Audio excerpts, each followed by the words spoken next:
Danny yanked harder. "Mackie, quit acting like a complete stoner and listen.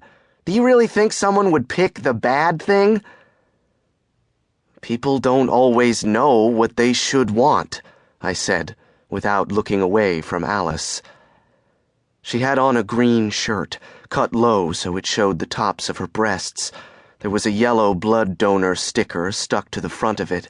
She tucked her hair behind one ear, and the whole thing was sort of beautiful. Except I could smell the blood. Sweet, metallic. I could taste it in the back of my mouth, and my stomach was starting to feel iffy. I'd forgotten all about the blood drive until I'd walked into school that morning and been greeted by the festival of hand-lettered signs. Drew hit me hard on the shoulder. "Here comes your girlfriend." Alice was crossing the cafeteria, flanked by two other members of the junior class royalty, Jenna Porter and Stephanie Beecham. I could hear the scuff of their sneakers on the linoleum. The sound was nice and reminded me of shuffling through dead leaves. I watched Alice, but not in any really hopeful way. Girls went for Roswell, not me. He was tall and knobby, with a wide, straight mouth. He was freckled in the summer, the hair on his arms was reddish, and he never got his sideburns even. But he was likable. Or maybe it was just that he was like them. I was the weird one, pale, creepy. Blonde hair might have been a strong point on someone else, but on me, it just made it harder to get away with how dark my eyes were.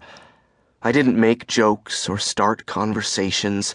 Sometimes people got uneasy just looking at me. It was better to stay in the background. But now here I was, standing in the middle of the cafeteria, and Alice was coming closer. Her mouth was pink. Her eyes were very blue. And then she was right in front of me. "Hi, Mackie." I smiled, but it felt more like wincing. It was one thing to look at her from across a room and think about maybe, possibly kissing her. It was another to have a conversation. I swallowed and tried to come up with any of the normal things people talk about. All I could think was how once I'd seen her in her tennis uniform last spring, and her legs were so tan, I thought my heart would stop. "So, did you give blood?" she said, touching her yellow sticker. "You better tell me you gave blood." When she pushed her hair back from her face, I caught a flash of something silver in her mouth. She had her tongue pierced. I shook my head. "I can't do needles." That made her laugh. Suddenly, her hand was resting on my arm for no good reason. "Aw, that's so cute. Okay, fine, you're off the hook for being a huge pansy. So, are your parents all completely freaked out about the latest drama? I mean, you heard about Tate Stewart's sister, right?" Behind me, Roswell took a sharp breath and let it back out. The twins had stopped smiling. I fumbled around for a way to change the subject, but couldn't come up with anything on the spot. The smell of blood was sweet and oozy, too thick to ignore. I had to clear my throat before I answered. "Yeah, my dad's been pretty cut up about it." Alice opened her eyes very wide. "Oh, God, do you actually know them?"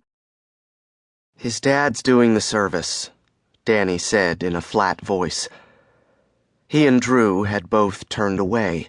When I followed their gaze, I saw they were watching Tate, who sat alone at one of the long tables, staring out the floor-to-ceiling windows at the sky. I didn't know her.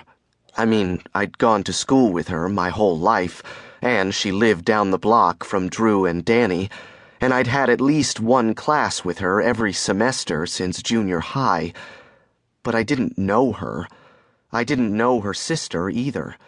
But I'd seen them together in the parking lot at my dad's church.